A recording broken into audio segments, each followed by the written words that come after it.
सबसे पहले हम लोग चलते हैं, जो इंपॉर्टेंट बात है वो ये है कि वैकेंसीज टोटल थे 3421, जिसमें कैंडिडेट्स जो सिलेक्टेड हुए हैं एग्जैक्टली उतना ही नंबर लिया गया है, यानी कोई वेटिंग लिस्ट नहीं है। ये ध्यान रखिए, कोई वेटिंग लिस्ट नहीं है। इन्होंने ये मेंशन भी कर दिया कि कोई वेटिंग लिस्ट नहीं है। जो कैंडिडेट्स सेलेक्ट हुए हैं और ज्वाइन नहीं करेंगे, वो वैकेंसीज जो रह जाएगी वो कैरी फॉरवर्ड हो जाएगा अगले साल के लिए।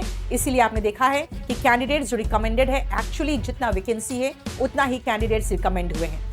Post declaration of final result of the examination, further process of document verification and appointment formalities of the shortlisted candidates will be undertaken by the allocated departments. अब आप जिस डिपार्टमेंट में आपका एलोकेशन हो चुका है, अब पूरा बाकी आपके डॉक्यूमेंट वेरिफिकेशन वगैरह वो करेंगे कि आपने जो डॉक्यूमेंट्स दिया है वो सही है कि नहीं है, वो पूरा कंप्लीट आपके डिपार्टमेंट सब करेंगे।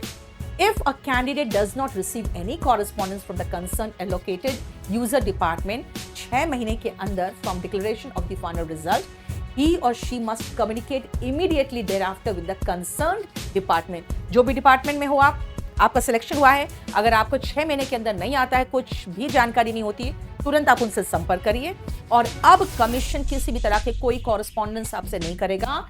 Further, the commission will not be in any circumstance entertain any correspondence regarding verification or appointment formalities. अब नहीं करेगा। और देखिए, no waiting list is prepared. हम जिस waiting list का डिमांड बार बार कर रहे हैं वो इन्होंने प्रिपेयर नहीं किया है और ना ही कर रहे हैं। Unfulfilled vacancies in the final result and vacancies arising out of non-joining of shortlisted candidates. Of course, जिनका सिलेक्शन CGL में हो जाता है वो CHL ज्वाइन नहीं करते हैं, है ना। और जो ऑलरेडी CHSL में है वो भी बहुत सारे लोग ज्वाइन नहीं करते हैं। लेकिन वो क्या होगा, अब वो वैकेंसी बर्बाद होगी, will be carried forward to the subsequent year, यानी अगले साल के लिए चला गया।